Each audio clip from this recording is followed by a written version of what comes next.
নমস্কার বন্ধুরা, আমার নাম সুমন। তো আগের দিন দেখো তোমাদের কি করেছি। আগের ক্লাসে এই এনটিপিসিরই আমরা প্রিভিয়াস ইয়ার এখন আলোচনা করছি। তো আগের দিন আমরা এই 9 তারিখেরই 9/9-এর আমরা সেকেন্ড শিফট যেটা সেইটা আলোচনা করেছি, সেকেন্ড শিফটের জিকের প্রশ্নগুলো। তো আজকে আমরা কি করব না, এই 9 তারিখেরই থার্ড শিফটের যে কোশ্চেনগুলো এসছে জিকের, সেই কোশ্চেনগুলো আমরা সলভ করব।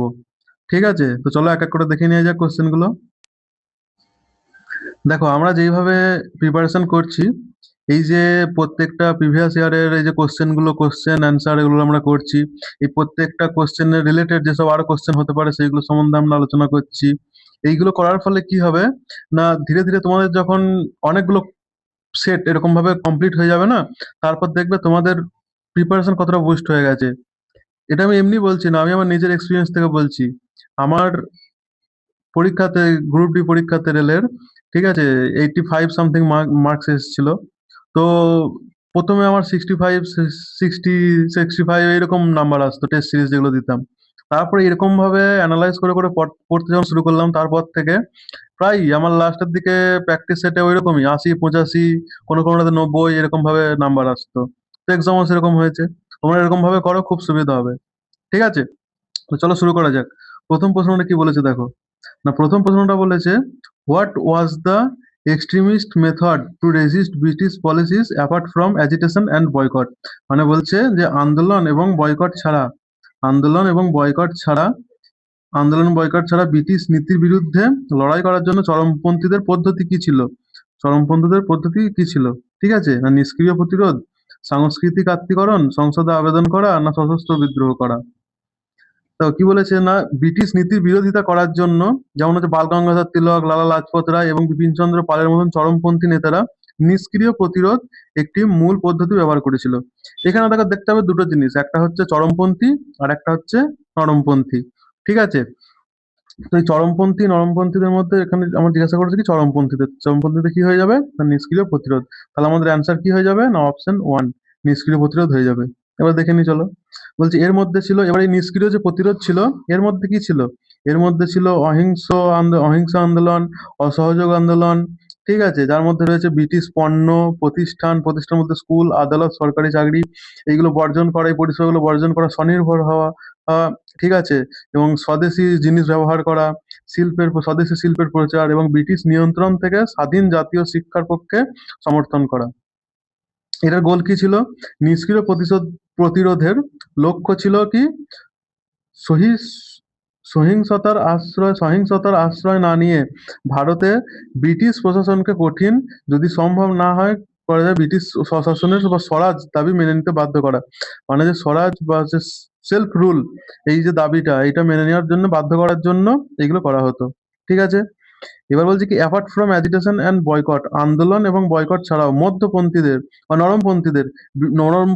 নরমপন্থীরা কেমন ভাবে আন্দোলন করতো না, বলছে নরমপন্থীরা ব্রিটিশ নীতির বিরোধিতা করেছিল সাংবিধানিক পদ্ধতি ব্যবহার করে, যাকে 3P বলা হয়। 3P মানে প্রেয়ার্স বা প্রার্থনা, তারপরে কি পিটিশন বা আবেদন, এবং পারসিউশন বা হচ্ছে প্ররোচনা নামে পরিচিত। এরকম ভাবে তারা করতো। মানে এদের কেমন হবে, শান্তিপূর্ণ প্ররোচনা, জনশিক্ষা, প্রেস প্রচারণা, বক্তৃতা এবং প্রতিনিধি দলের ওপর মনোনিবেশ করে ব্রিটিশ ন্যায় বিচারের অনুভূতিকে এম, আলিপ করার জন্য ধীরে ধীরে এবং আইনানুগ উপায়ে সংস্কারের লক্ষ্য ছিল নরমপন্থীদের। ঠিক আছে, পরের কোশ্চেনটা দেখা যাক। দেখো সেকেন্ড প্রশ্নটা কি বলেছে না, কিটো protocol is related to dash. কিটো প্রোটোকল কিসের সঙ্গে সম্পর্কিত? মরুকরণ নিয়ন্ত্রণ, ওজোন স্তরের সুরক্ষা, বন্যপ্রাণী সংরক্ষণ, না গ্রিন হাউস গ্যাস নির্গমন হ্রাস। এইগুলো কোনটার জন্য এই কিটো প্রোটোকলটা এসেছিল? ঠিক আছে, চলো আমাদের দেখে নেওয়া যাক। বলছি কি, the Kyoto protocol is an international treaty, এটা একটা কি ইন্টারন্যাশনাল অন্তরাষ্ট্রীয় ট্রিটি বা সন্ধি,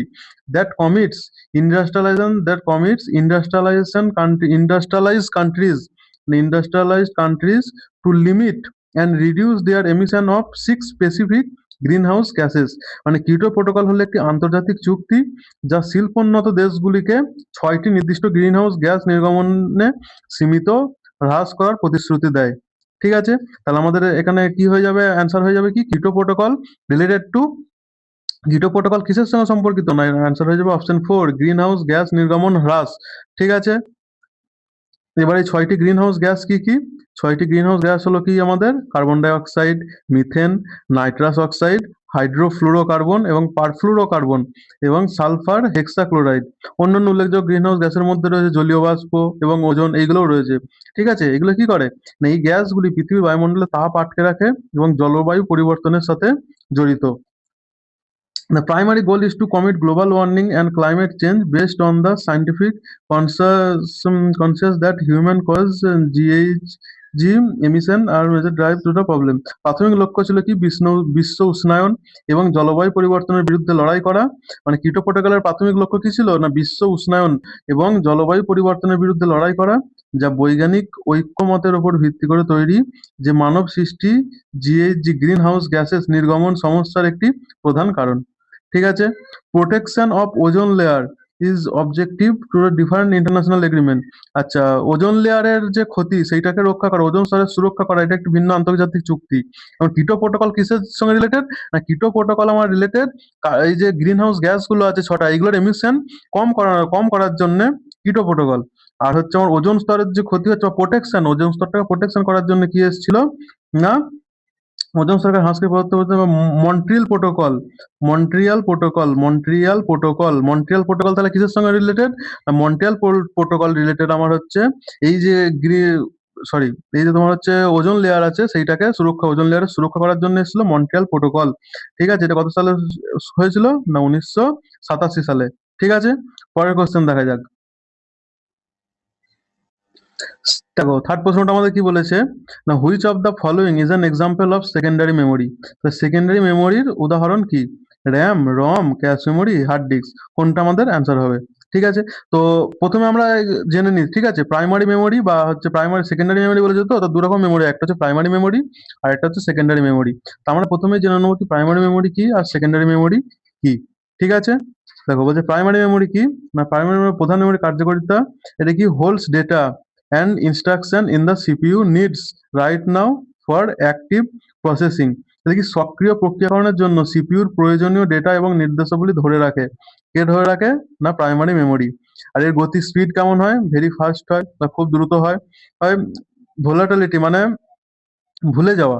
ঠিক আছে, RAM loses data when power is off আর রম ইজ নন ভলেটাইল। তাহলে র্যাম কি আমার ভলেটাইল মেমোরি বা ভুলে যায় যখন সুইচ অফ হয়ে যায়, পাওয়ার অফ হয়ে যায়। আর রম কি হয়? নন ভলেটাইল মানে হচ্ছে ভোলে না বা যখন সুইচ অফ হয়ে যায় তখন। ক্যাপাসিটি কেমন হয়? স্মলার।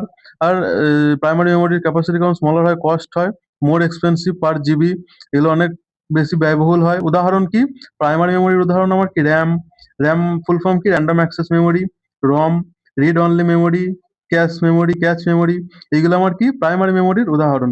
ঠিক আছে, আর সেকেন্ডারি মেমোরি কি বলেছে? সেকেন্ডারি মেমোরি হলো আমার বা অক্সিলারি বা এক্সটার্নাল মেমোরি। ঠিক আছে, এগুলো কি বলছে? Permanent store for programme.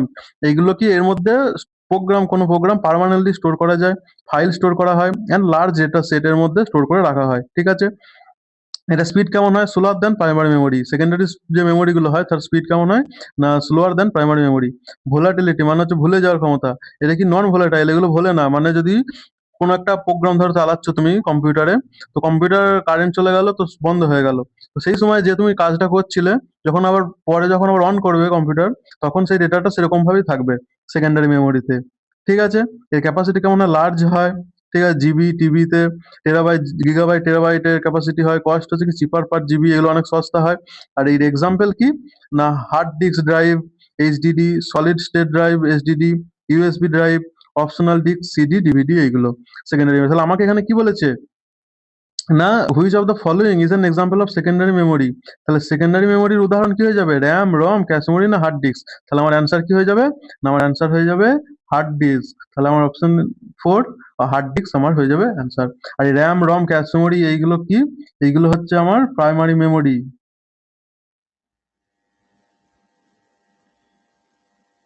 তাহলে হচ্ছে র্যাম, রম, ক্যাশ মেমোরি এগুলো তোমার প্রাইমারি মেমোরি, আর হার্ড ডিস্ক হয়ে যাবে আমার কি না সেকেন্ডারি মেমোরি। এবার এই প্রাইমারি মেমোরি আর সেকেন্ডারি মেমোরি কিভাবে কাজ করে একসঙ্গে? when you open a program, যখন তুমি একটা কোনো প্রোগ্রাম খুলবে, it's loaded from secondary storage. এটা সেকেন্ডারি স্টোরেজ থেকে লোডেড হবে। সেকেন্ডারি স্টোরেজ থেকে লোডেড হলো, তারপরে কি বলছে স্টোরেজ ইনটু, তারপরে হচ্ছে secondary storage into RAM is loaded from secondary storage, তারপরে সেটা ট্রান্সফার হবে র্যামে বা প্রাইমারি মেমোরি। তাহলে সেকেন্ডারি স্টোরেজ থেকে ওপেন হবে বা লোডেড হবে, তারপর সেটা ট্রান্সফার কোথায় হবে না প্রাইমারি মেমোরি বা আমার র্যামেতে ট্রান্সফার হবে। তারপরে যে সিপিইউ আছে আমার, CPU access data and instruction directly from RAM, RAM থেকে সে ডেটাগুলো ইনস্ট্রাকশনগুলো নেবে for fast execution. when you save when you save a file it transfer from RAM to, প্রথমে সেটা যখন এবার সেভ করতে চাইবো কোনো ফাইলকে, কাজগুলো সমস্ত র্যামেতে হবে। তারপর র্যাম থেকে কাজ হওয়ার পর সেইগুলো যখন সেভ করতে যাবো তখন সেটা র্যাম থেকে সেকেন্ডারি স্টোরেজে লং টার্মের জন্য সে থাকবে। ঠিক আছে? সেকেন্ডারি এবার RAM কেন ইউজ করা হয় না? RAM খুব দ্রুত কাজ করে। সেই জন্যই দেখবে আমাদের যে মোবাইলগুলো আছে যেগুলো RAM কম সেগুলো কি খুব হ্যাং হয়ে যায়, দ্রুত কাজ হয় না। কিন্তু যে ফোনগুলোর RAM বেশি সেগুলোর কি হয়? না খুব দ্রুত কাজ হয়, ভালো হ্যাং করে না। ঠিক আছে? এরপর কি বলেছে না hard disk is a secondary memory. তাহলে আমার অপশন কি, হার্ড ডিস্ক ওটা hard disk secondary memory or storage device, it is non volatile, মানে ভুলে যায় না, from storage meaning it retain data even when the power is turned off and it used for long term data storage, long term data storage জন্য এটা ব্যবহার করা হয়। It has a large storage capacity compared to primary memory. The CPU does not access secondary memory directly, the data first copied into the primary memory, secondary memory থেকে, secondary memory মানে secondary memory আমার কি না hard disk. ঠিক আছে, এর মধ্যে আমার ডেটাটা স্টোর থাকে। তাহলে যখন আমি কোনো একটা অ্যাপ্লিকেশন চালাবো তো এইখান থেকে ডেটাটা ট্রান্সফার হবে কোথায়, র্যামে। তারপর র্যামে সমস্ত কাজকর্ম হবে, তো সেইখানে আমার অ্যাপ্লিকেশনটা চলবে। তাহলে কি data first copied into the primary memory RAM and then access by the processor, তারপর প্রসেসর কাজ করবে। ঠিক আছে, তাহলে পরের কোশ্চেনটা দেখা যাক কি বলেছে না। 4 নম্বর প্রশ্নটা, what is the term of India's main stream Hindi language film industry, মানে হিন্দি ভাষায় যে সিনেমাগুলো তৈরি হয় সেইগুলোকে আমরা, সেই ইন্ডাস্ট্রিটাকে আমরা কি বলি, সেটাকে আমরা তোমরা সবাই জানো বলিউড বলি আমরা। ঠিক আছে, তাহলে মেন স্ট্রিম হিন্দি শিল্পটার নাম কি, বলিউড হয়ে যাবে। ঠিক আছে, বলিউড বা মুম্বাই থেকে হিন্দি চলচ্চিত্র। আর টলিউড মানে আমাদের বাংলায় যে সিনেমাগুলো হয় পশ্চিমবঙ্গে সেগুলো হচ্ছে টলিউড, বা কখনো কখনো তেলেগু চলচ্চিত্র বা হায়দ্রাবাদে যেগুলো সিনেমাগুলো তৈরি হয় সেগুলোকে আমরা টলিউড ইন্ডাস্ট্রি বলি। কলিউড কাকে বলি না, কলিউড হচ্ছে চেন্নাই থেকে তামিলনাড়ুতে বা চেন্নাই বা তামিল ভাষায় যে সিনেমাগুলো হয় সেগুলোকে আমরা কলিউড বলি। আর মলিউড কোনগুলোকে বলি না, কেরালায় মালায়ালাম ভাষায় যে চলচ্চিত্রগুলো বা সিনেমাগুলো তৈরি হয় সেগুলোকে আমরা মলিউড বলি। ঠিক আছে, পরের কোশ্চেনটা দেখবো। 5 নম্বর প্রশ্নটা কি বলেছে, the artistic and architectural style evidence in বাঘ cave of Madhya Pradesh is in India is predominantly associated with which of the following ফেথস, মানে হচ্ছে বলছে বাঘ কেভে বা হচ্ছে মধ্যপ্রদেশের বাঘ কেভে যে পেন্টিং গুলো দেখা যায়, যে আর্টিস্টিক আর্কিটেকচারাল স্টাইল, যে এখানে যে পেন্টিং বললাম সেটা ভুল হবে, ওখানে যে আর্কিটেকচার গুলো দেখা যায় বা স্থাপত্য গুলো দেখা যায় সেগুলো কোন স্টাইলে, সেগুলো কোন মানে সেখানে যে স্টাইল গুলো দেখা যায় সেগুলো এখানে যে ইসলাম ধর্ম, হিন্দুইজম, বুদ্ধিজম, জৈনিজম কোনটার সঙ্গে রিলেটেড, আমরা কি দেখবো, the artistic and architectural style of Bagh Cave in Madhya Pradesh is predominantly associated with Buddhism. তাহলে অ্যান্সার কি হয়ে যাবে আমার, অ্যান্সার হয়ে যাবে আমার বুদ্ধিজম। ঠিক আছে, অ্যান্সার হয়ে যাবে আমার বুদ্ধিজম। কি বলেছে, মধ্যপ্রদেশের বাঘ গুহাগুলির শিল্পিক এবং স্থাপত্য শিল্পী মূলত বৌদ্ধ ধর্মের সঙ্গে সম্পর্কিত। এই গুহাগুলিতে এই গুহাগুলিতে 9টি পাথর খোদাই করে স্মৃতিস্তম্ভের একটি দল, যা খ্রিস্টপূর্ব 4র্থ থেকে 6ষ্ঠ শতাব্দীর শেষের দিকে গুপ্ত যুগে তৈরি হয়েছিল এবং বৌদ্ধ ভিক্ষুকরা বিহার এবং চৈত্য বা প্রার্থনা কক্ষ হিসেবে ব্যবহার করত। বৌদ্ধ যে ভিক্ষুকরা ছিল তারা সেইগুলো ব্যবহার করত। গুহাগুলির মধ্যে থাকা দেওয়াল চিত্র এবং ভাস্কর্যমূলক বৌদ্ধ জাতক কাহিনী এবং যুদ্ধের বিভিন্ন বিষয়বস্তু সেই গুহার মধ্যে আঁকা আছে। ঠিক আছে, এবার এখানে দেখা যাচ্ছে আমার কি জৈনজম বা হচ্ছে বৌদ্ধজম আর জৈনজম আছে। তো এই বুদ্ধিজম আর জৈনজম সম্বন্ধে আমরা জানবো। ঠিক আছে, জেনে নিই, এগুলো এক্সাম পয়েন্ট অফ ভিউ থেকে তোমাদের খুবই ইম্পর্টেন্ট। প্রথমে দেখবো আমরা কি জৈনজম বা জৈন ধর্ম। এটা কি, এটার ফাউন্ডার কে করেছিল, জৈন ধর্মটা ফাউন্ডার করেছিল ঋষভনাথ। ঠিক আছে, ঋষভনাথ বা প্রথম তীর্থঙ্কর। আর এখানের যে মানে সাধু সন্ন্যাসীরা ছিল বা হচ্ছে মেন সাধু ছিল তাদের আমরা কি বলি না তীর্থঙ্কর। ঠিক আছে? তো এখানে এরকম জৈন ধর্মে 24টা এরকম তীর্থঙ্কর ছিল, 24টা তীর্থঙ্কর ছিল। আর প্রথম যে প্রতিষ্ঠাতা ছিল জৈন ধর্মের সে কি ছিল? ঋষভনাথ। আর যে লাস্ট তীর্থঙ্কর ছিল সেটার নাম কি? আমাদের মহাবীর। মহাবীর ছিল শেষ তীর্থঙ্কর বা 24তম তীর্থঙ্কর। ঠিক আছে? আচ্ছা, এই জৈন ধর্ম, হিন্দু ধর্ম, বৌদ্ধ ধর্ম, খ্রিস্টান এগুলো তো ছিলই। এর সঙ্গে জৈন ধর্মটা তৈরি হয়েছিল। জৈন ধর্ম তৈরি হওয়ার কারণটা কি ছিল বা গোল বা পারপাস কি ছিল এদের? এদের চূড়ান্ত লক্ষ্য হলো সমস্ত কর্মের মানুষদের ঘরে পুনর্জন্মের চক্র থেকে আত্মার জীব মোক্ষ মুক্তি। বলছে কি the unlimited the ultimate goal is moksha বা লিবারেশন অফ দ্য সোল, মানে যে আত্মার মুক্তি from the cycle of rebirth of removing all karmic impurities. মানে হচ্ছে এই যে ধর্মে, হিন্দু ধর্মে কি আছে না, জন্ম, তারপরে মৃত্যু, তারপর আবার জন্ম, পুনর্জন্ম, এরকম ভাবে চলতে থাকে। জন্ম মৃত্যু থাকে। এইখান থেকে এই জন্ম মৃত্যু জন্ম মৃত্যু এটা বারবার ভাবে না হয়ে, ঠিক আছে, সেইটা না হওয়াটাকে বন্ধ করে দেওয়াটাকে মানে বলে কি? মোক্ষ লাভ। ঠিক আছে? তো সেই হচ্ছে এইটা থেকে মোক্ষ লাভটাই হচ্ছে এর প্রধান গোল ছিল বা লক্ষ্য ছিল। ঠিক আছে? এগুলো কি পাথ বা কি কি পথ ব্যবহার করতো? মুক্তি অর্জন করা ৩টি রত্ন বা ত্রিরত্ন বলা হতো। কি কি? না, রাইট ফেথ বা সঠিক বিশ্বাস, রাইট নলেজ সঠিক জ্ঞান, এবং রাইট কন্ডাক্ট সঠিক আচরণ অনুসরণ করে। এথিক্স, এখানে নীতিশাস্ত্র কি ছিল? অহিংসা, কীট পতঙ্গ এবং উদ্ভিদ সহ সকল জীবের প্রতি অহিংসা, মানে কারোর প্রতি হিংসারূপ ব্যবহার না করা সর্বোচ্চ নীতি, এবং এটি তার চরম রূপে অনুশীলন করা হয়।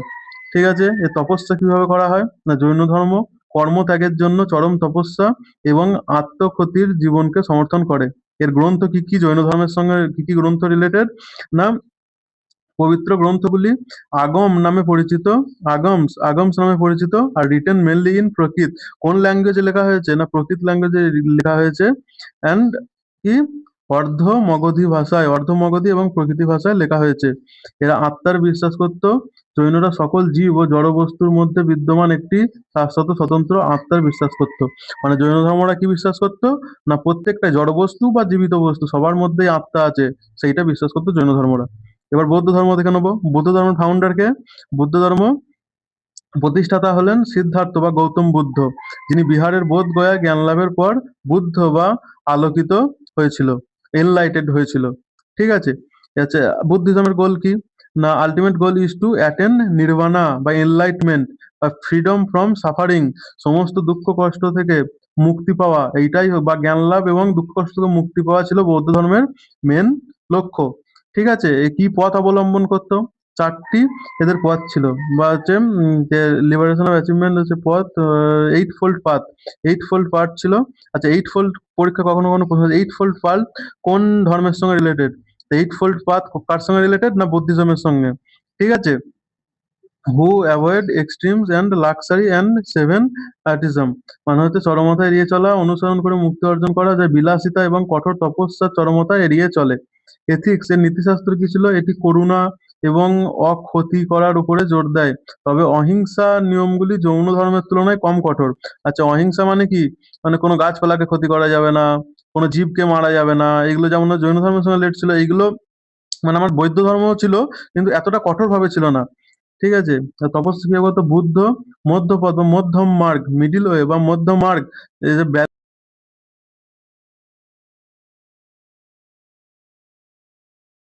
সেখানে কি ছিল? অদৃষ্টি বুদ্ধিজম অ্যাডভোকেট মিডিল ওয়ে বা মধ্যম মার্গ, a balance approach of life. তপস্যা কি ছিল? বুদ্ধ মধ্যপদ ও মধ্যম মার্গ সমর্থন করেছিল জীবনের একটি ভারসাম্যপূর্ণ পদ্ধতি। টেক্সট এর যে পার্ট গুলো ছিল সেগুলো কিসে ছিল?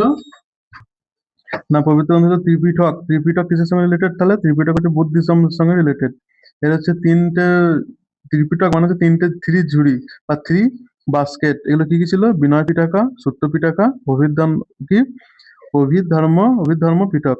ঠিক আছে? রিটেন ইন পালি ল্যাঙ্গুয়েজ। কি ল্যাঙ্গুয়েজে লেখা ছিল? পালি ল্যাঙ্গুয়েজে।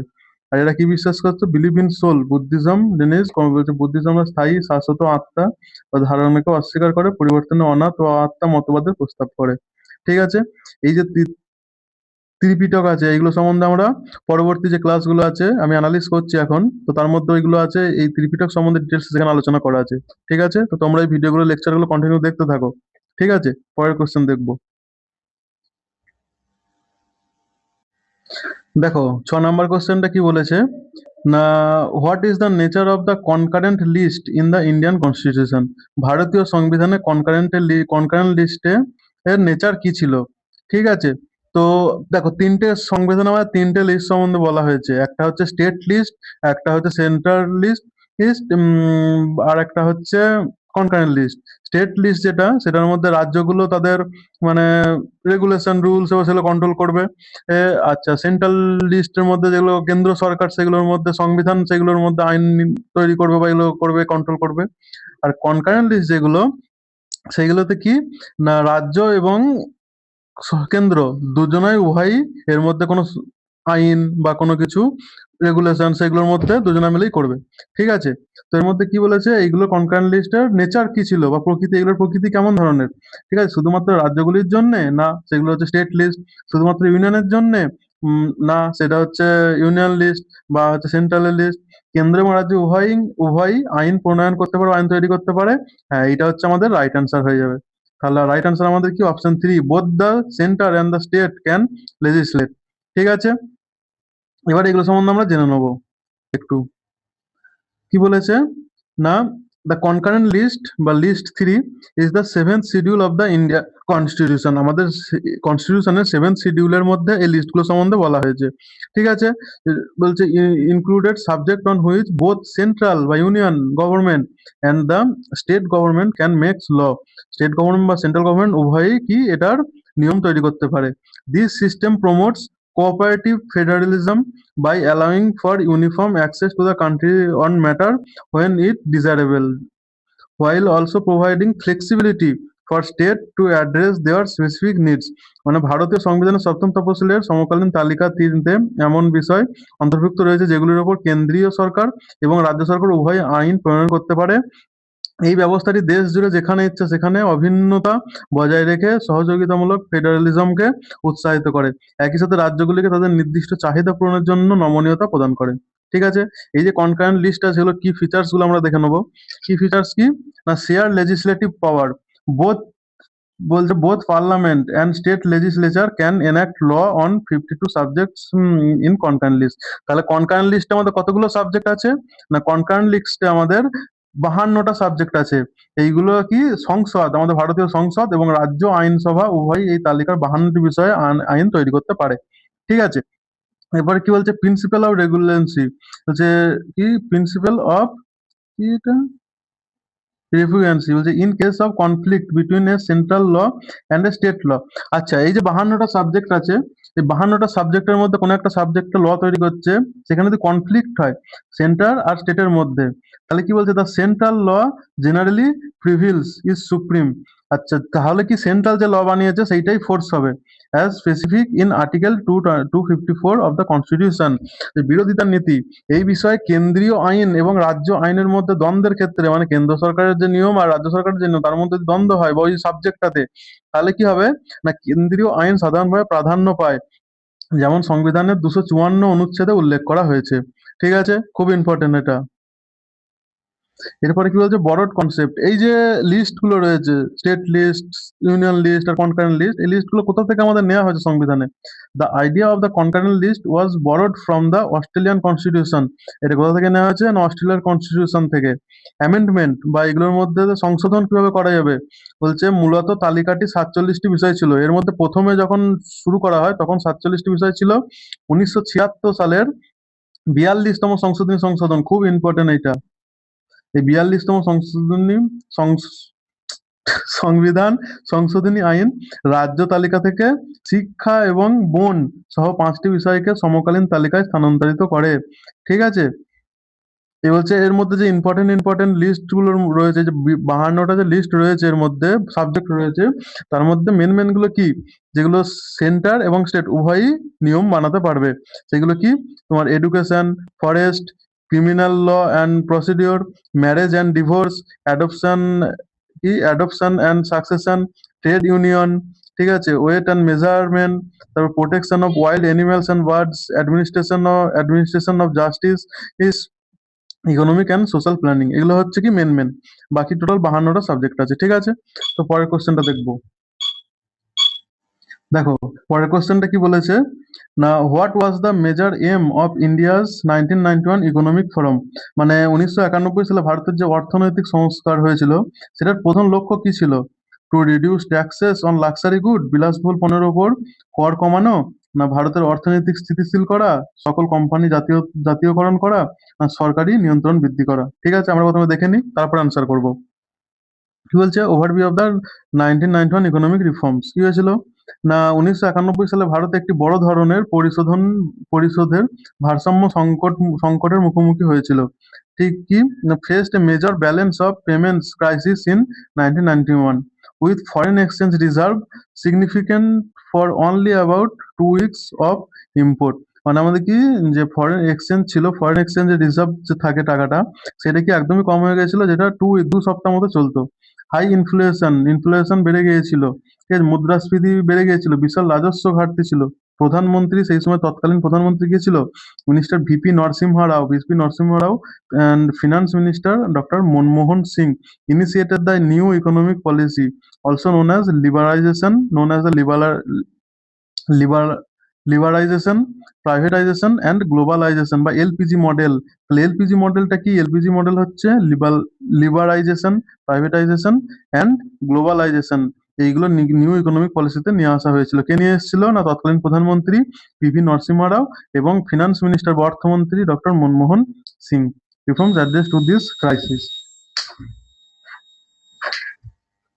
ঠিক আছে, এটা হচ্ছে প্রাইমারি অবজেক্টিভ ইনক্লুডেড। এর মধ্যে কি অবজেক্টিভ গুলো ছিল না, ইকোনমিক স্টেবিলাইজেশন, ঠিক আছে, অর্থনৈতিক স্থিতিশীল করা, ঠিক আছে, স্ট্রাকচারাল রিফর্মস, ঠিক আছে, এছাড়া কি ছিল, গ্লোবাল ইন্টিগ্রেশন। ঠিক আছে, তো এখানের মধ্যে দেখো তাহলে আমার অপশন কি হয়ে যাবে না, অপশন টু। কি বলেছে অপশন টু? ভারতের অর্থনৈতিক স্থিতিশীল করা। আমার অ্যান্সার কি হয়ে যাবে তাহলে? Option two. ঠিক আছে,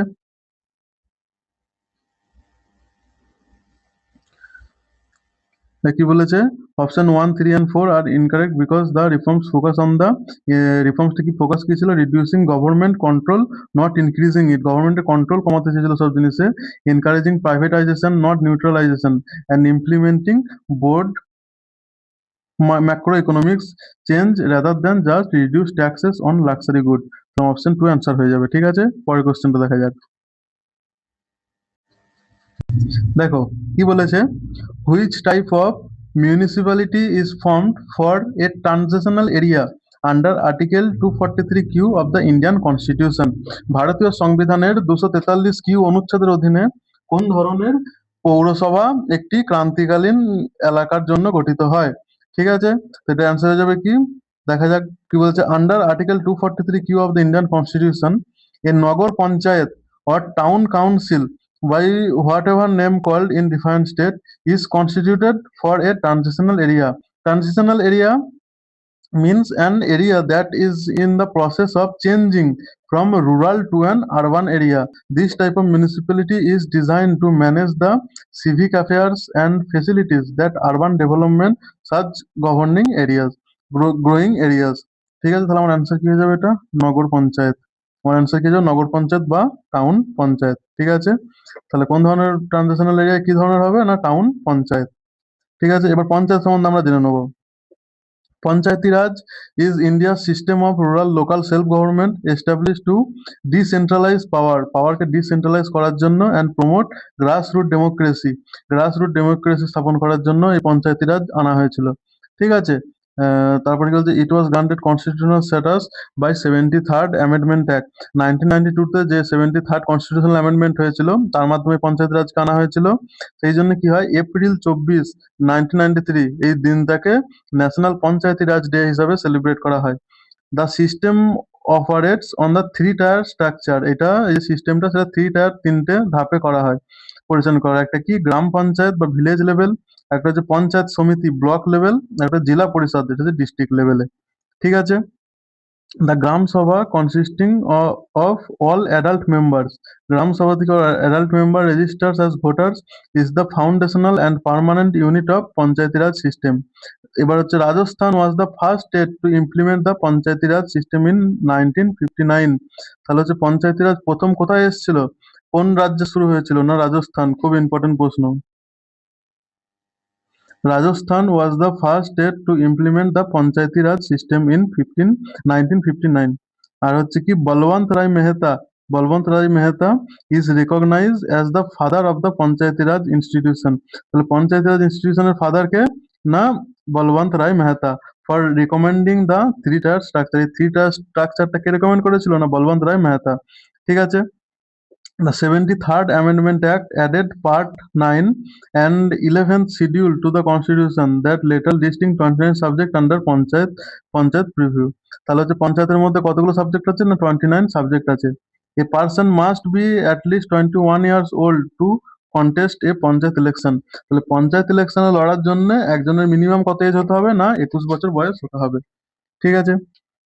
এবার মিউনিসিপাল কর্পোরেশন বা মিউনিসিপ্যালিটি এটা কিভাবে এসেছিল? না 73rd কনস্টিটিউশনাল অ্যামেন্ডমেন্ট অ্যাক্টের মাধ্যমে কি এসেছিল? না পঞ্চায়েতি রাজ। আর 74th কনস্টিটিউশনাল অ্যামেন্ডমেন্ট অ্যাক্টের মাধ্যমে এসেছিল না আমার municipalities in India. Municipality is a urban local body responsible for the self governance and administrative of the cities and towns. গ্রামে যেমন রয়েছে ভিলেজ পঞ্চায়েত, তেমনি শহরে যেগুলো রয়েছে সেগুলোকে আমরা কি বলি? না মিউনিসিপ্যালিটি। এর মধ্যে কি পার্ট 9A থেকে 9A পার্ট 9 এর মধ্যে আছে আর্টিকেল 243 থেকে 243 ZG পর্যন্ত এই মিউনিসিপ্যালিটির আন্ডারে আছে। The Indian constitution deals with the provisions related to municipalities. 12th schedule of the constitution lists 18 functional items that falls under previous of municipalities. আচ্ছা 12 শিডিউল তার মানে হচ্ছে 12 নাম্বার যে শিডিউল আছে সেটা কিসের মাধ্যমে আছে? না সেটা হচ্ছে আমার মিউনিসিপ্যালিটি। আর পঞ্চায়েতি রাজ আমার কত নম্বর শিডিউল? না এটা হচ্ছে আমার 11th শিডিউল। 11 নম্বর শিডিউল আমাদের যে 12টা শিডিউল আছে তার মধ্যে 11 নম্বর শিডিউল হচ্ছে পঞ্চায়েত, আর 12 নম্বর শিডিউল কি আমাদের? না municipality. The first municipal corporation in India was established in Madras, now in Chennai, 1680। তাহলে ফার্স্ট মিউনিসিপাল কর্পোরেশন কোথায় গঠিত হয়েছিল? না মাদ্রাসে, এখন হচ্ছে Chennai. Municipalities are generally categorized into three types based on population size. আচ্ছা এই যে মিউনিসিপ্যালিটিস আছে এগুলোকে তিনটি ভাগে ভাগ করা যায়। কিসের উপর ভিত্তি করে? না এখানে পপুলেশনের অনুযায়ী ভিত্তি করে। প্রথম হচ্ছে নগর পঞ্চায়েত বা ট্রানজিশনাল এরিয়া, অন্তর্বর্তীকালীন মানে হচ্ছে গ্রাম থেকে শহর হচ্ছে সেই সব জায়গাগুলোতে নগর পঞ্চায়েত হবে। ঠিক আছে। মিউনিসিপাল কাউন্সিল করতে হবে স্মলার আরবান এরিয়া, মানে ছোট শহর যেগুলো সেগুলোতে হবে মানে মিউনিসিপাল কাউন্সিলস। আর municipal corporation large urban area যেমন হচ্ছে কলকাতা, বোম্বে, এগুলোতে কি হবে? আমার municipal corporation. The member of the municipality are directly elected by the people for fixed term of 5 years. আচ্ছা মিউনিসিপ্যালিটি মেম্বার গুলো 5 বছরের জন্য হবে। The mayor is the elected as the head, যেমন ভিলেজ পঞ্চায়েত হচ্ছে পঞ্চায়েত প্রধান হচ্ছে হেড, তেমনি মিউনিসিপ্যালিটিতে হেড হচ্ছে মেয়র। হেডকে বলা হয় কি? Mayor. The mayor or first citizen of the municipal corporation, presiding over council meeting. The municipal corporation is the chief executive officer. Municipal commissioner is the chief executive officer appointed by the state government. এই যে mayor হবে বা municipal commissioner হবে সেটাকে কে appoint করবে? না state government সেটাকে appoint করবে। Who implements the decisions of the council. কি ফাংশনস ইনক্লুডিং পাবলিক হেলথ। এবার মিউনিসিপাল কর্পোরেশন কি কি দেখবে? না public health, sanitisation, water supply, urban planning and registration of birth and death, এইগুলো কে করবে? না মিউনিসিপাল কর্পোরেশন করবে। ঠিক আছে। এই ইংলিশের সঙ্গে সঙ্গে তোমরা বাংলাটাও দেখে নেবে। ঠিক আছে। পরের কোশ্চেনে যাওয়া যাক। পরের কোশ্চেন কি বলেছে?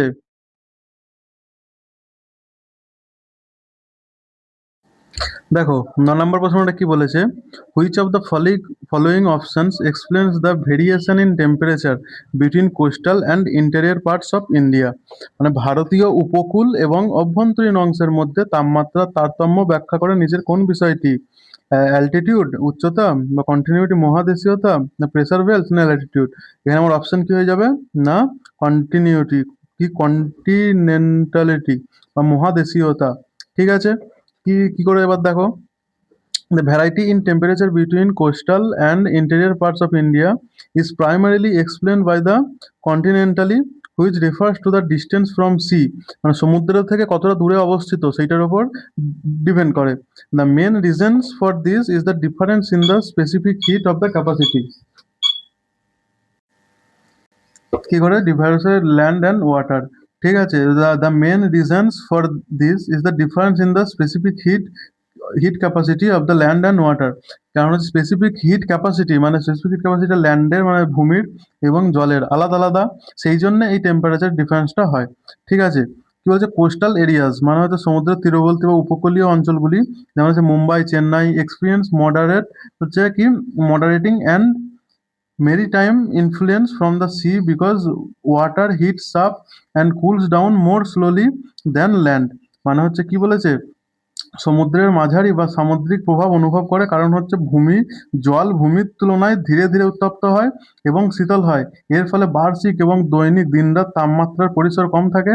গ্রীষ্মকালে শীতল থাকে এবং শীতকালে উষ্ণ থাকে। ঠিক আছে, বা নাতিশীতোষ্ণ আমাদের বাংলায় যেটা বলি। ঠিক আছে, সেই যে মুম্বাই, চেন্নাই এগুলো কি সমুদ্রের উপকূলবর্তী শহর। তো সেইগুলোতে কি হয় না, এই টেম্পারেচারটা মানে শীতকালেতে কি হবে আমার উষ্ণ থাকবে, ফলে গরম লাগবে, মানে অতটাও ঠান্ডা লাগবে না। আর গরমকালে তো কি হবে না শীতল থাকবে, ফলে অতটা গরম লাগবে না। এবার ইন্টেরিয়র এরিয়া যেমন আছে কি দিল্লি, জয়পুর, এগুলো কি far from the sea's influence, মানে সমুদ্র থেকে অনেক দূরে অবস্থিত।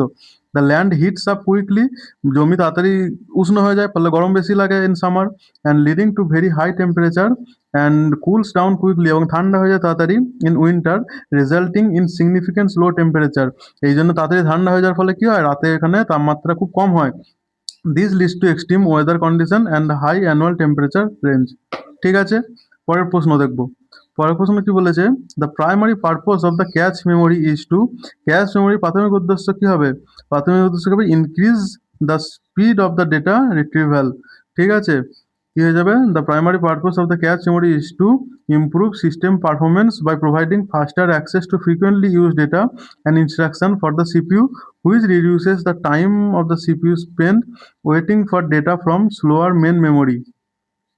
ঠিক আছে, এবার পর প্রশ্ন বা 11 নম্বর প্রশ্ন কি বলেছে, tertiary activities are also known as, tertiary তৃতীয় স্তরের কার্যক্রমগুলি কি নামে পরিচিত। তৃতীয় স্তরের মধ্যে কি আছে, সার্ভিস সেক্টর না হেলথ সেক্টর না ইন্ডাস্ট্রিয়াল সেক্টর না এগ্রিকালচার সেক্টর। ঠিক আছে, এই দেখো সেক্টরস অফ ইন্ডিয়ান ইকোনমি, এখানে ইন্ডিয়ান ইকোনমি তিনটি সেক্টরে বিভাজিত, কি একটা হচ্ছে প্রাইমারি সেক্টর, একটা সেকেন্ডারি সেক্টর, আর একটা কি না আমার একটা হচ্ছে টার্সিয়ারি সেক্টর। এবার হচ্ছে প্রাইমারি সেক্টরের মধ্যে কি কি আছে, এগ্রিকালচার, ডেয়ারি, ফিশিং, আর হচ্ছে কি ফরেস্ট্রি। সেকেন্ডারি সেক্টর কি না ম্যানুফ্যাকচারিং যেসব ইন্ডাস্ট্রিগুলো আছে সেগুলো হচ্ছে আমার সেকেন্ডারি সেক্টর। আর টার্সিয়ারি সেক্টর সেগুলো কি সার্ভিস সেক্টরগুলো আমার টার্সিয়ারি সেক্টরের আন্ডারে আসবে। এখানে আমার কি বলেছে, টার্সিয়ারি সেক্টরের আন্ডারে কি হয়ে যাবে, তাহলে টার্সিয়ারি সেক্টরের আন্ডারে হয়ে যাবে সার্ভিস সেক্টর। এইগুলো আমার sorry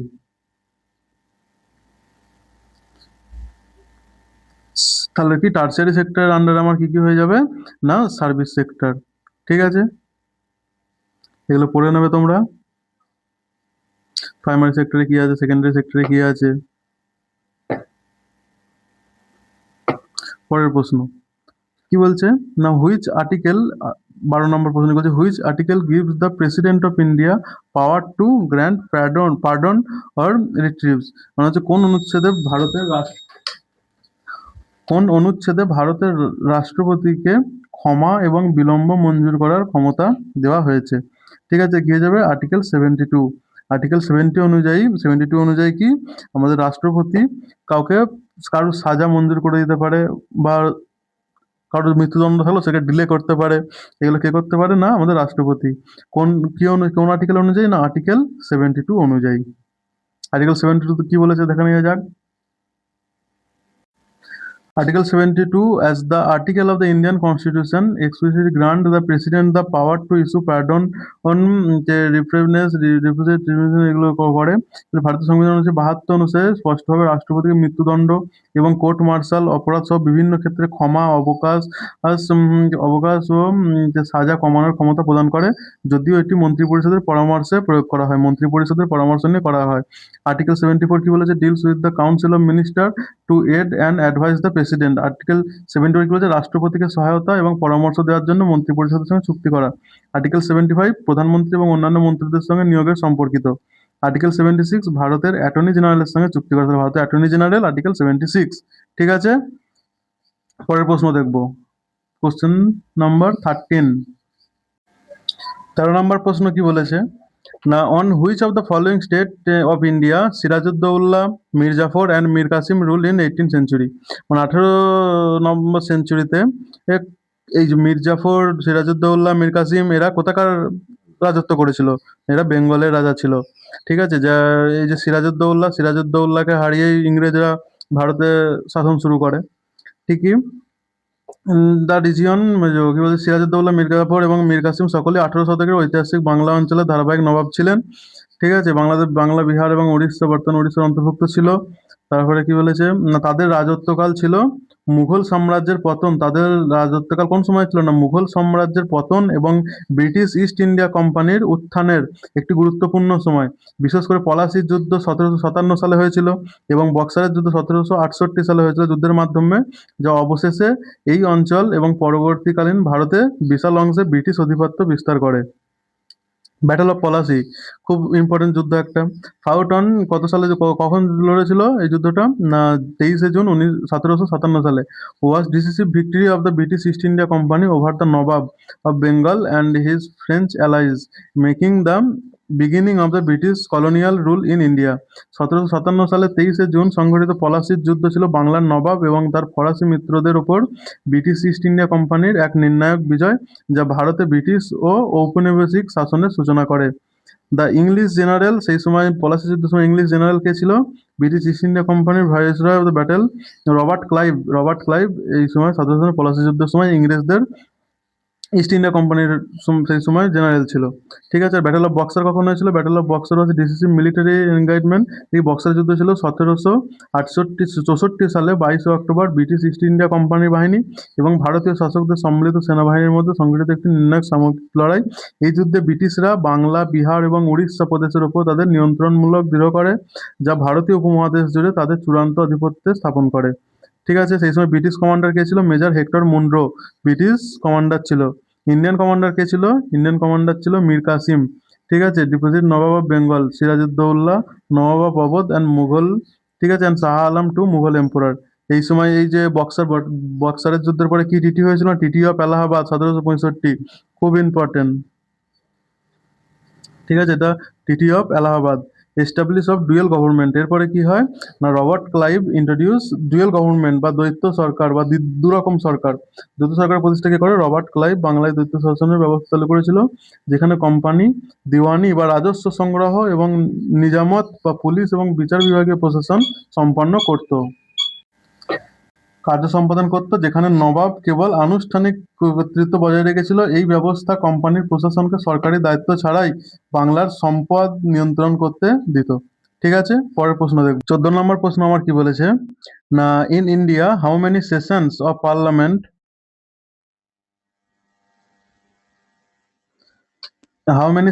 parliament are held in a year? একটা বছরে কতগুলো সেশন হয়? ঠিক আছে, তো আনসার হয়ে যাবে কি, তিনটে সেশন হয় পার্লামেন্টে। ঠিক আছে, কি কি, না in India parliament typically holds the 3 sessions in a year.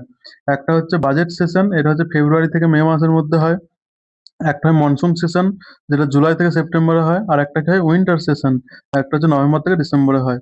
Allowing the legislative work and constitutional requirement for meeting at least twice a year with no more, at least মানে অন্তত দুবার করতেই হবে, আর no more than 6 months between the session.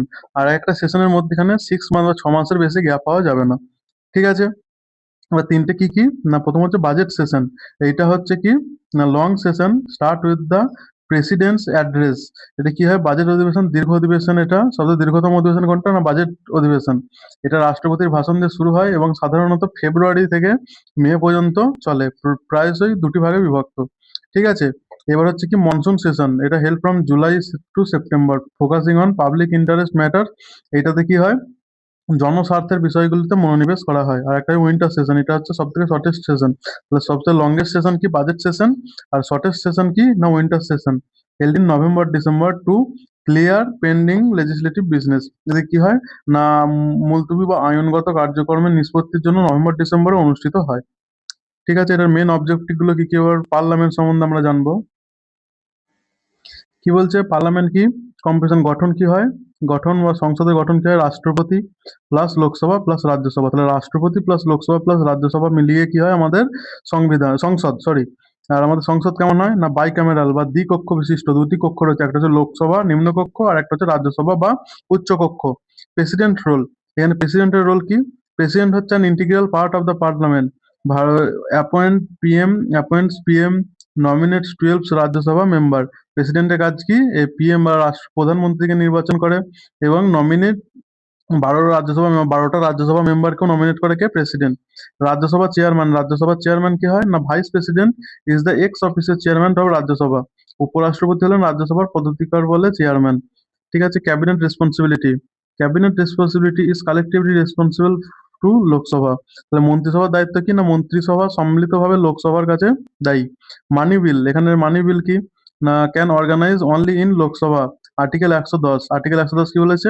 মানি বিল সেইটা কোথায় হবে? শুধুমাত্র লোকসভাতে উৎপন্ন হতে পারে, শুরু হবে লোকসভাতেই। জয়েন্ট সিটিং, জয়েন্ট সিটিং কি? না জয়েন্ট সিটিং হচ্ছে is a need for simple majority, বা জয়েন্ট সিটিং কি? যৌথ অধিবেশন বিল বা অর্থ বিল ব্যতীত সাধারণ সংখ্যাগরিষ্ঠতার প্রয়োজন, যখন সাধারণ সংখ্যাগরিষ্ঠের জন্য জয়েন্ট সিটিং করা হয়। এমপি প্রিভিলেজ কি? এমপিদের বিশেষ অধিকার আর্টিকেল ১০৫ অনুযায়ী কি সুযোগ সুবিধা এবং ইমিউনিটিজ ইন এমপিস এটাতে আলোচনা করা হয়। Disqualification, absence of 60 days without leave can lead to membership termination. আচ্ছা, 60 দিন না বলে ছুটি নিলে এখান থেকে ডিসকোয়ালিফিকেশন করা হয়।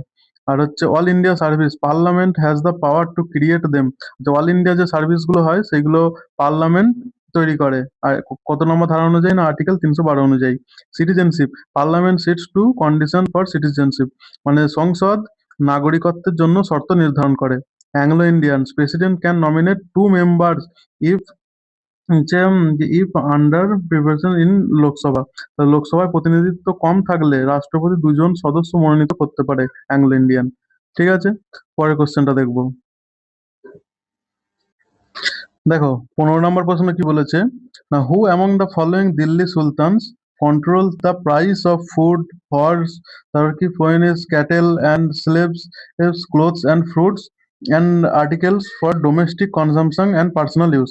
দিল্লির সুলতানদের মধ্যে কে খাদ্য, ঘোড়া, গবাদি পশু এবং দাস, কাপড় এবং ফলমূল এবং গৃহস্থলী ব্যবহার্য এবং ব্যক্তিগত ব্যবহারের জিনিসপত্রের দাম নিয়ন্ত্রণ করতেন? কি অ্যান্সার হয়ে যাবে এটার? না আলাউদ্দিন খিলজি। ঠিক আছে। তো বলছে Alauddin Khilji was Delhi sultanate who implemented a comprehensive and strict market control system, fixed the price for wide array of goods in its including কি কি করেছিল? ফুড গ্রেনস, কি কি জিনিসের প্রাইস নির্ধারণ করেছিল? খাদ্যশস্য, তারপর হচ্ছে ঘোড়া, দাস, কাপড়, ফল, চিনি, তেল, মাখন, এইসব জিনিসের দাম নির্ধারণ করেছিল। He establish separate market for different categories, তিনি বিভিন্ন শ্রেণীর পণ্যের জন্য পৃথক বাজার প্রতিষ্ঠিত করেছিলেন এবং সাইনা-ই-মান্ডির মতো উচ্চপদস্থ কর্মকর্তাদের নিযুক্ত করেছিলেন, যাতে তারা কঠোরভাবে নিয়মকানুন প্রয়োগ করতে পারে আর গুপ্তচরদের নেটওয়ার্ক ব্যবহার করে এবং মিথ্যা ওজন ব্যবহারের মতো যে কোনো লঙ্ঘনের জন্য কঠোর শাস্তি প্রদান করতে পারে। এই সংস্কারের প্রাথমিক উদ্দেশ্য ছিল কম খরচে একটি বৃহৎ এবং দক্ষ সেনাবাহিনী বজায় রাখা। এবার বাকি অপশন গুলো দেখে নেবো। ঠিক আছে, কি বলছে? গিয়াসউদ্দিন তুগলককে was the founder of the Tughlaq dynasty. Tughlaq ডাইনেস্টির প্রতিষ্ঠাতা কে? গিয়াসউদ্দিন তুগলক।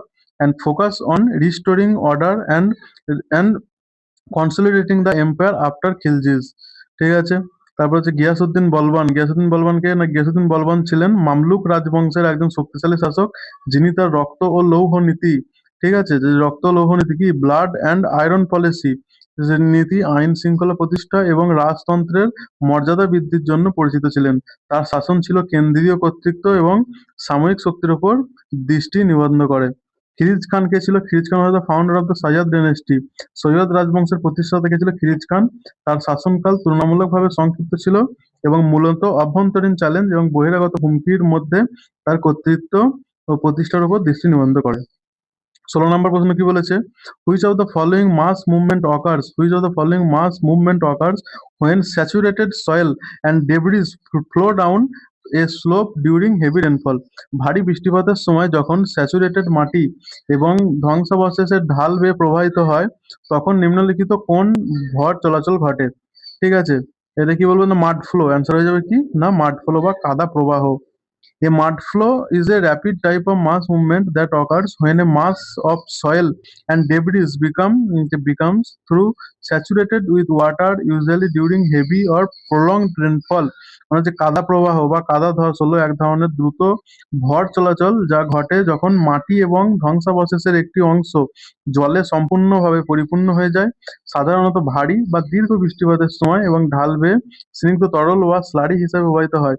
উচ্চ জলের পরিমাণ উপাদানের শিয়ার শক্তি হ্রাস করে এবং এর ওজন বৃদ্ধি করে, যা এটিকে বিদ্যমান চ্যানেল বা ঢাল বরাবর দ্রুত চলতে দেয়। ঠিক আছে, পরের প্রশ্ন দেখে নেবো। কি বলেছে? দ্য সন্ন্যাসী ফকির রিভিলিয়ন বা সন্ন্যাসী ফকির বিদ্রোহ নিম্নলিখিত কোন শতাব্দীর দ্বিতীয়ার্ধে শুরু হয়েছিল? সন্ন্যাসী ফকির বিদ্রোহ কখন শুরু হয়েছিল? না 18 সেঞ্চুরির সময়। দ্য সন্ন্যাসী বা ফকির বিদ্রোহ 1800 শতকের দ্বিতীয়ার্ধে শুরু হয়েছিল। টাইম পিরিয়ড 1760 থেকে 1800 এর মধ্যে হচ্ছে সময়কাল। হচ্ছে কজ, এই সন্ন্যাসী বা ফকির বিরুদ্ধে কজ বা কারণ কি ছিল? এটি ছিল ব্রিটিশ ইস্ট ইন্ডিয়া কোম্পানির নীতির বিরুদ্ধে হিন্দু সন্ন্যাসী এবং মুসলিম ফকিরদের দ্বারা বাংলায় একটি বিদ্রোহ, যার মধ্যে কঠোর কর আরোপ এবং ধর্মীয় তীর্থযাত্রার ওপর বিধিনিষেধ অন্তর্ভুক্ত ছিল। ঠিক আছে, এর মূল ঘটনা কি ছিল? না 1768 সালে বক্সারের যুদ্ধ এবং 1770 সালের ভয়াবহ বাংলা দুর্ভিক্ষের পরে বিদ্রোহটি গতিলাভ করে, যার ফলে অর্থনৈতিক দুর্দশা বৃদ্ধি পায়। এবার হচ্ছে কি, বেশ কয়েকজন উল্লেখযোগ্য ব্যক্তিত্ব বা সন্ন্যাসী ফকির বিদ্রোহের নেতৃত্ব ছিল, যা ব্রিটিশ ইস্ট ইন্ডিয়া কোম্পানির বিরুদ্ধে হিন্দু ও মুসলমান উভয় তপস্বীদেরই যৌথ আন্দোলন ছিল। যেমন এর মধ্যে কি ছিল? মজনু শাহ অথবা মজনু সাহা, ভবানী পাঠক অথবা পণ্ডিত ভবানীচরণ পাঠক, দেবী চৌধুরানী, চিরাগ আলী, মুসা সাহা। ঠিক আছে, কি বলছে? এই নেতারা বাস্তুচ্যুত জমিদার, মানে বাস্তুচ্যুত জমিদার এবং কি বাস্তুচ্যুত জমিদার, কৃষক এবং ছত্রভঙ্গ সৈন্যদের সাথে নিয়ে ব্রিটিশ বাহিনীর বিরুদ্ধে গরিলা যুদ্ধের কৌশল ব্যবহার করেছিল। বিদ্রোহ এবং এর নেতাদের বিখ্যাত কাল্পনিক রূপ দেওয়া হয়েছিল বঙ্কিমচন্দ্র চট্টোপাধ্যায়ের উপন্যাস আনন্দ মঠে, যা ভারতকে তার জাতীয় সঙ্গীত বন্দে মাতরম প্রদান করেছিল। ঠিক আছে, পরের প্রশ্ন।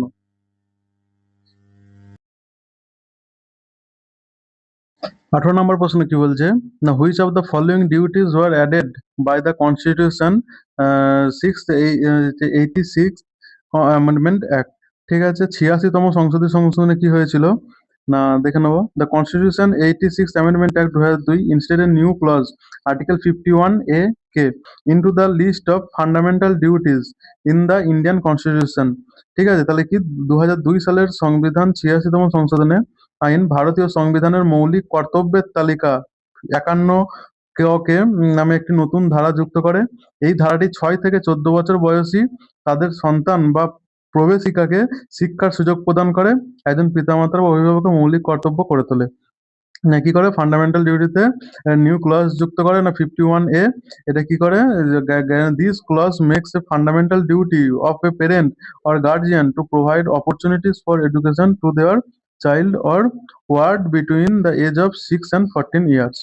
ঠিক আছে, the other duties mentioned were already part of the constitution under article 51A added by the 42nd amendment act 1976। বাকিগুলো তাহলে এটা কি হয়ে যাবে? না, to protect environment, to provide education to children 6 to 14 years, তাহলে এটা হচ্ছে আমার অ্যান্সার হয়ে যাবে অপশন 4। বাকি এগুলো আমার ফান্ডামেন্টাল ডিউটির মধ্যে আছেই, যেগুলো আমার 42nd কনস্টিটিউশনাল অ্যামেন্ডমেন্ট অ্যাক্টে ঢোকানো হয়েছিল। তারপরে কি প্রশ্ন 19 কি বলছে? Two resolve piece following the riots of the following the partition, মানে কি বলছে? দেশভাগের পর সংঘটিত দাঙ্গার পর যে শান্তি প্রতিষ্ঠার জন্য ভারতীয় প্রধানমন্ত্রী জওহরলাল নেহেরু এবং পাকিস্তান প্রধানমন্ত্রী ড্যাশের মধ্যে দিল্লি চুক্তি স্বাক্ষরিত হয়েছিল।